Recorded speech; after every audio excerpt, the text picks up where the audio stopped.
Okay, Diego, parang ano no, ngayon parang napinanood kita, parang ang laki-laki na ng confidence mo on screen, pati sa personal, ibang malayo ka na sa Diego before. Of course, tama naman dahil you're getting used to everyone. Tapos, Diego, kanina nabanggit mo, di ba, magpapakita ka ng ano na nakita namin. Did you prepare for it? Nagpakita ka ng bath? And hanggang saan ang limitation mo? Hanggang bath na lang ba talaga? Maasa daw! Actually po, meron pa yun eh. Pero sa grace ni Direk, kinat niya yata. Meron talaga akong kitang-kita yung puwet ko eh. Maybe sa director's cut ng movie na to, maipapakita yun.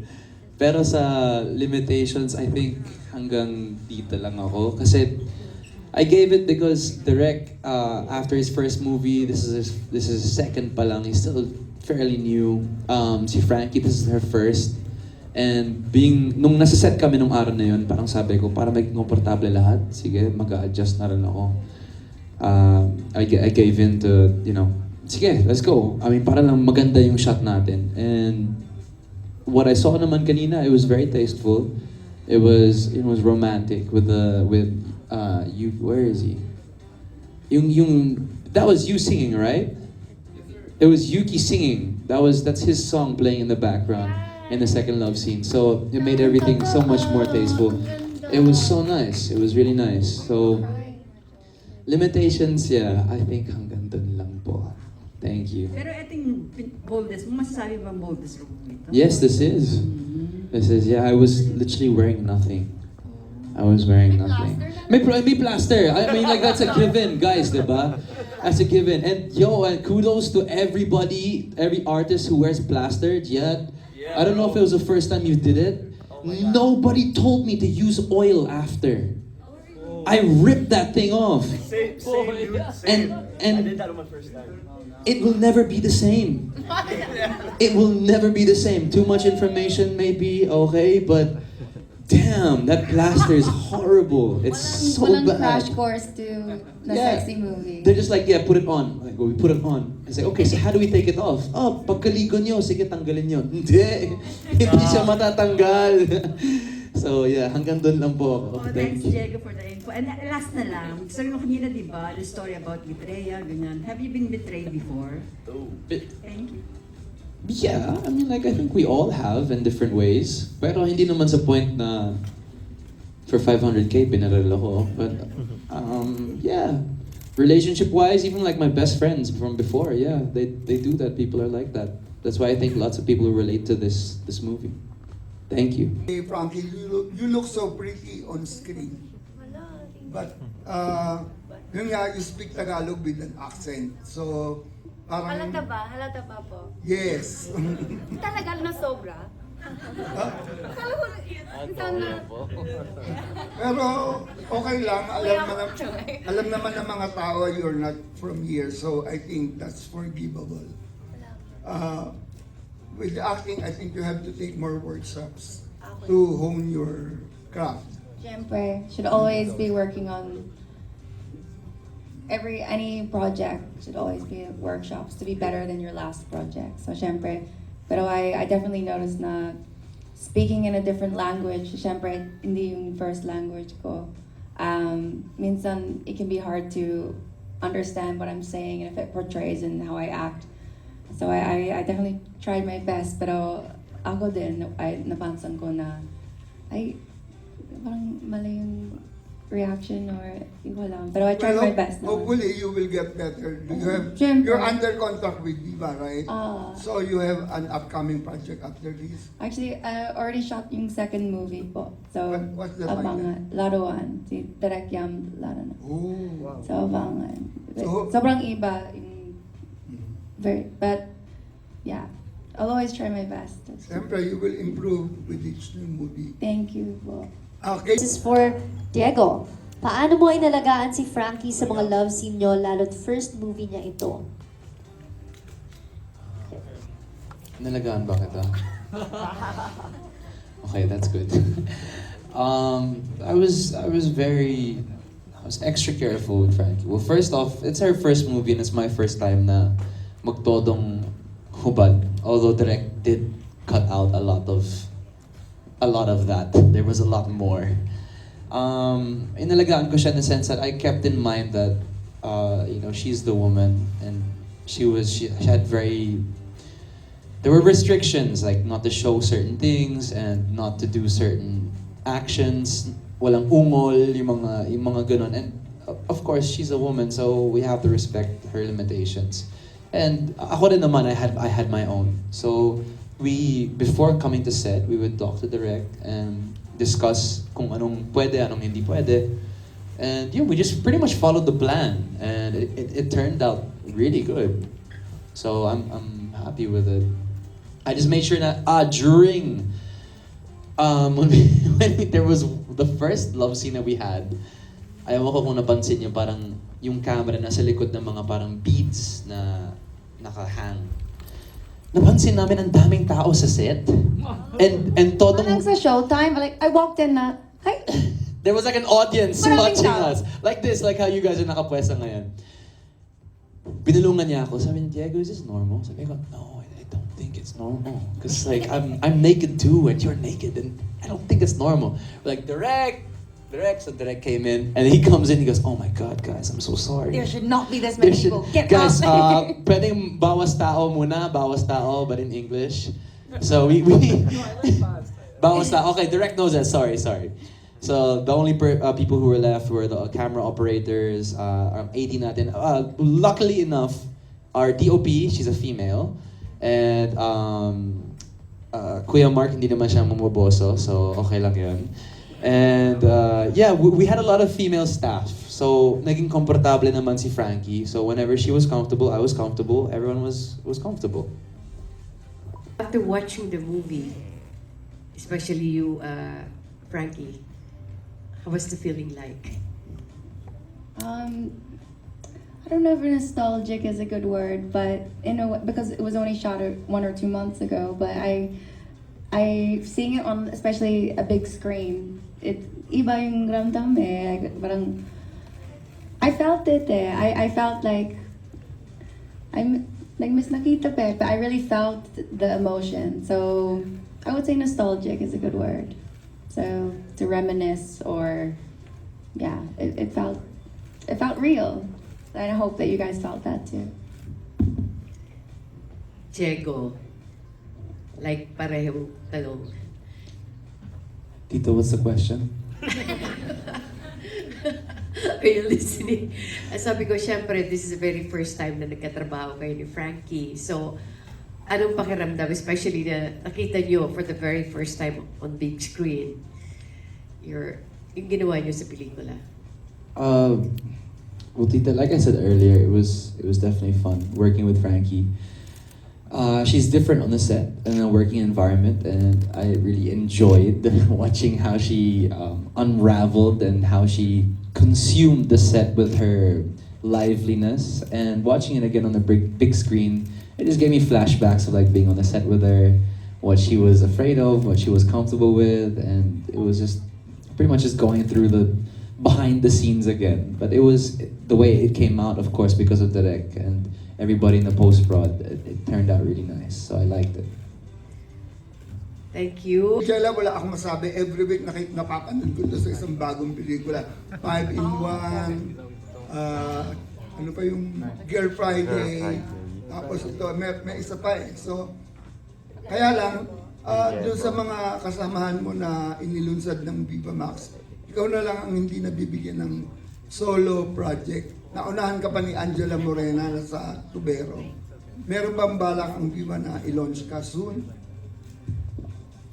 Actually, yes, meron naman. But marami namang binibigay sa akin. But yung ibang mga project lang talaga is, I think I'm not ready for the role na binibigay. So, I'm waiting the right time na yung gusto ko siya and kaya ko siyang gawin. Para naman hindi ako mapahiya sa mga audience, also sa mga boss. And yeah, okay lang naman sa akin kahit na maraming yung nauna sa akin. As long as happy ako sa ginagawa ko, and also, wala namang... Hindi ka nababakante? No, I do. Kaso lang, of course, hindi lang naman pag movie yung kinakabisihan ko in life. Yeah, so... Ano Okay pa lang daw, sa akin. tinatanong ni Ana Pingol, ano pa raw ang pinagkakabisihan mo? Marami. Secret. Pero you're really good. Lalo dun sa 5-in-1 na comedy yung atake. Thank were you so very good. much. In Bula also. Bula, no, wala Ay, yung pa. ano yun, pinagsamahan, ano? Yung sa napanood ko ikaw eh. Baka boy, basta. More on comedy kasi ako. Yeah, you're Opo. very good when it comes to comedy. Thank you So so much. congratulations. Thank you po. First, kasi Jela, parang first time niyo ba mag-work ni Diego? And how was it? Yes po. Nasaktan ako. Doon sa bar. Yeah, kasi sobrang nangawit ako. Rigat na. After nun, I was like, ang sakit ng likod ko.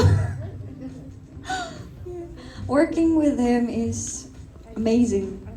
Yeah. Noong una, kinakabahan ako kasi parang, oh my God. Di ba tapos lang nila nung Made in Malacanang. And nung first time tayo nag-usap, it's like, I think pagod ka na nun. And parang yung reaction mo is so fierce. And I was like, okay. Yeah, it's very professional pagdating sa trabaho. Thank you, Jela. And then, Then we have Bernard Santos of My Movie World.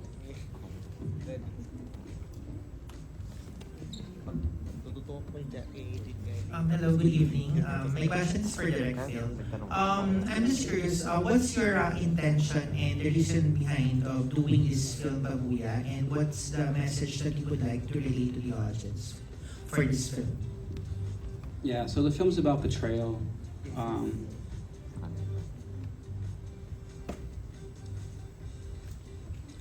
my last film also deals with this topic and this theme. I feel like where we are right now, not to get too deep or anything, but like where we are right now as a society is like a very selfish society, and we really value money a lot, like so much. And I know it's important, but when I was a child, like it was, life was about like friendship and camaraderie and unity. And now everyone I'm surrounded by, everyone I interact with, the things I see, it's a very selfish, not long, that's my next film, but it's a very selfish kind of like me first society. So there's a little bit of the dialogue that goes into that, a little bit of the film. But for me, it's about this theme of valuing others over yourself, and do you give into fear or do you live with love? So I opened the film with the quote like, it's better. Well, now I forgot the opening quote of the film, but Pepe is more about like leading with love than fear, and it kind of like proves the quote wrong because everyone like kind of goes against him, and then Jojo leads with fear and intimidation, and he's the one that's rewarded, and he's the one that kind of like is victorious. So it's kind of a commentary on where we are right now. Alright, thank you and congrats to your movie. Thank you very much. That was Bernard Santos of My Movie World. Because Jean kasama ka. What do you like most about your roles in this the film, this movie? Ano nagustuhan niyo sa role niyo dito sa pelikula? All the cast. Let's start with you. you. Okay, let's start with me. What I like about my role is being a pregnant woman, because it's one of my dreams to become a mother. So parang yun na yung, ang hirap pala po. Ang hirap umupo, ang hirap pa. So solid tayo sa mga parents, sa mga moms. And my mom, shout out to my mom doon. Ang hirap pala po maging pregnant. So yun po, kasi I dream of becoming a mother in the future. In the future pa. So yun po yung pinakagusto ko. Jiad? What I like about my role is parang naiba siya since before laging bad boy, masamang tao, fuckboy, babaero. But now they gave me a role na police na fuckboy. No, police naman. So I love that role. I love experimenting my characters. Kaya thank you so much Direk for that part. And yun lang po. I love how vulnerable my character was. How she had a lot of love sa puso. Pero she just, diba, she just wanted to do what was right for her family, and I feel like it was a nice character to play. I enjoyed it a lot. What did I like about my role?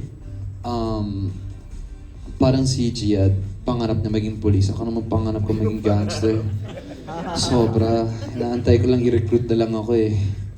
Pero sa totoo po, I like the fact that there was action. Sana i-push ng Viva na may balik ang action lalo pa. I mean like more action. I like the whole fact that I was on the run yung entire movie para may pagka John Wick yung tema ng character ko at may pa-long hair pa ako. So nagustuhan ko yun. And of course, the love essence of the scene. It runs deeper than just, gang rivalry, money. There's still that aspect of I had a family. Before I died, I said goodbye to my son, who I love. And of course, after being betrayed once, I run to somebody who you think you can trust, that you get betrayed again, which is life, right? I mean, everyone in the cinema has been betrayed before by someone close to them. So everybody in that sense can relate that sometimes life F's you up and, you get shot and die. So.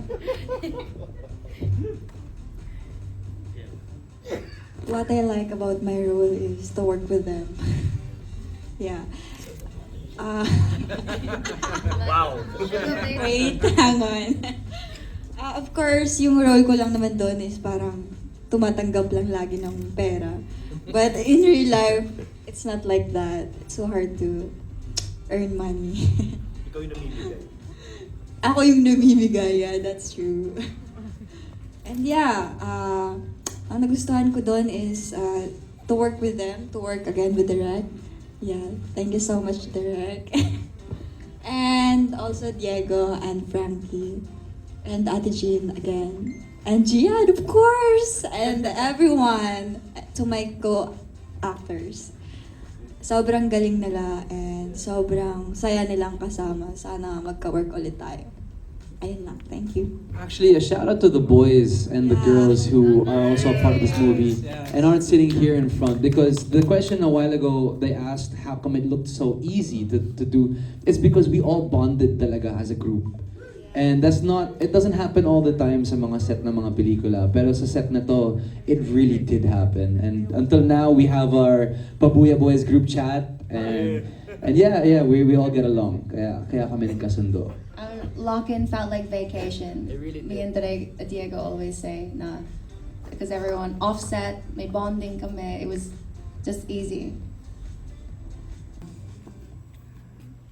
The movie is so impressive and remarkable, and yet it all looks so easy. parang everybody was relaxed, and how did you do that? Like even the sex seems to be smooth, and parang nobody was nervous and nobody felt endangered or anything. So how was that achieved?